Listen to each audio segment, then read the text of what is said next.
Selamat pagi anak-anak ibu kelas 3. Hari ini kita belajar agama di bab 8, mengenal suku di Indonesia. Hari ini ibu akan menjawab beberapa pertanyaan di halaman 63 dan 64 dari buku cetak. Bu Lili akan mengulang lagi supaya anak-anak betul-betul paham dengan materi yang diajarkan.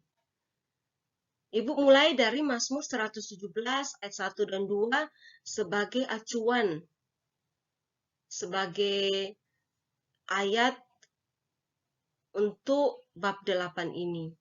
Pujilah Tuhan, hai segala bangsa, megahkanlah Dia, hai segala suku bangsa, sebab kasih-Nya hebat atas kita dan kesetiaan Tuhan untuk selama-lamanya. Haleluya. Pertanyaan pertama, mengapa pemazmur mengajak setiap suku bangsa untuk memuji Tuhan? Di dalam kitab Mazmur tadi dikatakan karena kasih-Nya dan karena kesetiaan Tuhan.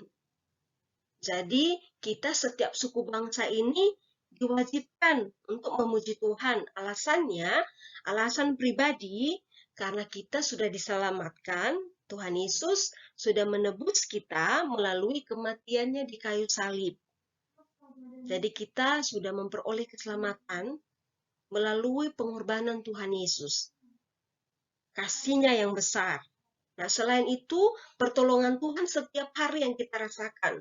Kalau hari ini kita sehat, itu karena pertolongan Tuhan. Kita bisa makan, orang tua kita sehat, kita bisa melakukan semua aktivitas itu karena pertolongan Tuhan.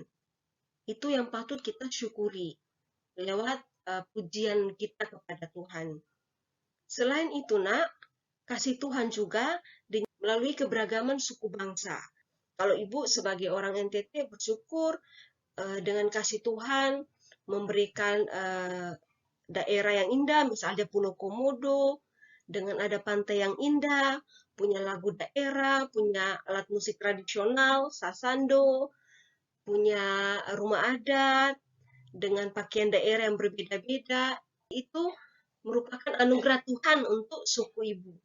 Nah, dan masing-masing suku itu punya itu. Suku Batak punya tersendiri, suku Papua juga punya tersendiri, punya kekayaan budaya, dan itu merupakan kasih Tuhan yang perlu kita syukuri. Kesetiaan Tuhan, yaitu dengan senantiasa menyertai, menjaga, dan menolong kita. Tuhan mengasihi semua suku bangsa dengan keunikannya. Mengapa Tuhan mengasihi suku bangsa? Nah, ini menarik ya.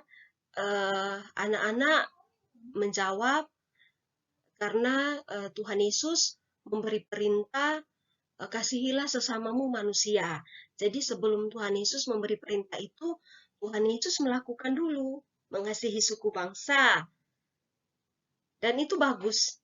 Ya, Lili kasih jempol untuk anak-anak yang memberi jawaban seperti itu. Jadi Tuhan Yesus memberi contoh dulu ya. Tuhan memberi contoh dulu, baru memberi perintah supaya kita melakukan itu. Nah, selain itu, nak, karena Tuhan itu kasih. Tuhan itu kasih, dan kasih Tuhan itu tidak dibatasi oleh apapun. Oleh usia, oleh suku bangsa. Jadi Tuhan Yesus mengasihi semua dengan porsi yang sama. Mengasihi suku Manado 100%, mengasihi suku Dayak di Kalimantan 100%. Nah, dan Tuhan juga mau semua suku bangsa itu diselamatkan. Di dalam kitab Wahyu, di situ diberitahukan nanti sekarang kita percaya bahwa Tuhan Yesus ada di surga. Nanti ketika Tuhan Yesus datang kedua kalinya, akan ada sekumpulan banyak orang yang menyambut kedatangan Tuhan dengan puji-pujian, dan orang banyak itu dari berbagai suku bangsa, dan mereka akan memuji Tuhan dengan bahasa mereka sendiri. Jadi Tuhan sudah melihat bahwa akan ada keindahan kalau saat Tuhan datang, semua suku bangsa memuji Tuhan dengan bahasa mereka sendiri. itu berkenan di hati Tuhan. Nah, bagaimana cara mensyukuri kehadiran Tuhan melalui suku tertentu? Jawaban anak-anak bagus, anak-anak akan mau berteman, itu jawabannya ya. Anak-anak tidak akan membeda-bedakan karena semua manusia sama di mata Tuhan, itu jawaban anak-anak. Itu betul. Ibu Lili menambahkan jawaban yang sudah anak-anak tuliskan itu dengan cara kita menghargai perbedaan. Jadi kita menerima orang lain yang berbeda dengan suku kita. Jadi kita bangga ya nak ya, terlahir dari suku Jawa misalnya, dan kita pun belajar dengan kita bangga menghargai suku kita. Respon itu pun harus sama ketika kita bersikap kepada orang lain yang berbeda suku. Ya, jadi anak-anak memperlakukan orang lain yang berbeda suku harus sama seperti kebanggaan anak-anak terhadap suku anak-anak. Terus menerima bahasa, tarian, adat istiadat yang dimiliki oleh suku tertentu. Jadi tidak mengejek, tidak menganggap aneh begitu, atau tidak bilang bahwa adat istiadatnya itu tidak betul, tidak benar.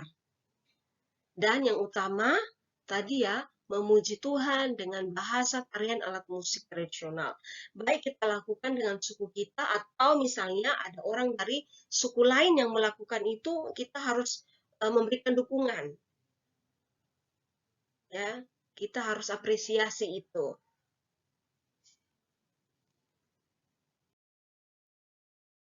Selain itu, acuannya ada juga di dalam Roma 15 ayat 7. Ini menurut Rasul Paulus. Sebab itu, terimalah satu akan yang lain, sama seperti Kristus juga telah menerima kita untuk kemuliaan Allah. Nah, apa yang diajarkan oleh Rasul Paulus melalui Roma ini?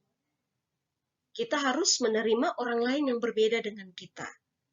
Kita hidup di dalam masyarakat, kita tidak sendiri, ada orang lain yang berbeda suku dengan kita. Dan kita harus menerima keberadaan mereka, nak. Jadi kita tidak boleh eksklusif, ya hanya mau berteman dengan orang yang sesuku dengan kita. Nah, alasannya karena Kristus itu sudah menerima kita tanpa syarat. Itu menjadi alasan kita. Jadi kita tidak melihat sikap orang yang berbeda suku. Oh, kalau saya, Ibu Lili menunggu respon mereka. Jadi kalau misalnya teman saya itu suku Jawa, kalau dia ramah terhadap saya, menghargai saya misalnya sebagai orang Chinese, baru saya menghormati dia. Tidak. Alasan kita karena Tuhan Yesus sudah menerima kita tanpa syarat. Itu harus menjadi patokan kita. Kita pun begitu. Oh, dia berbeda adat, dia berbeda bahasa, adatnya berbeda denganku, tetapi kita tetap menerima dia. Dan sikap seperti itu memuliakan Tuhan. Pertanyaan terakhir, sikapmu sebagai orang percaya terhadap orang yang berbeda dengan kamu. Bu Lili selalu sebut anak-anak sebagai anak-anak Tuhan. Atau orang percaya, orang yang sudah mengasihi Tuhan. Bagaimana sikap anak-anak dengan teman yang berbeda suku? Di sekolah ya, di sekolah anak-anak bisa rasakan itu di tempat les. Sikap anak-anak, ayo berteman dengan mau main bersama-sama. Anak-anak tidak mengejek. Misalnya orang Batak dengan suara besar, kemudian anak-anak mengejek. Atau ada orang Papua dengan kulitnya hitam, atau dengan rambut keriting, anak-anak mengejek. Jadi tidak memanggil teman dengan namanya lagi. Tetapi misalnya, hai keriting, hai hitam, itu pun tidak bagus. Ya. Menyanyikan lagu daerah lain. Biasanya saat 17 Agustus ya, ada menyanyikan lagu daerah lain. Ayo belajar tari daerah lain. Anak-anak tinggal di Aceh, sekalipun bukan orang asli Aceh, belajar tarian Saman, terus menghargai adat istiadat teman, sekalipun bertentangan dengan suku anak-anak, tetapi anak-anak menghargai itu. Dan mau menolong. Anak-anak tidak beda-bedakan suku. Jadi ketika anak-anak lihat dia butuh ditolong, oh teman saya di sekolah butuh pertolongan saya, anak-anak siap menolong. Tugas hari ini, Ibu mau anak-anak ceritakan pengalaman anak-anak memiliki teman yang berbeda suku dengan anak-anak. Bisa teman di sekolah, bisa teman di les, atau bisa di lingkungan rumah. Tulis di buku latihan. Bisa spesifik ya, menuliskan namanya atau memberitahu asal daerahnya. Di dalam cerita itu, apa yang anak-anak lakukan bersama teman, dan bagaimana pandangan anak-anak terhadap teman yang berbeda suku itu, sebelum dan setelah anak-anak berteman. Terima kasih anak-anak, semangat belajar dan Tuhan Yesus memberkati.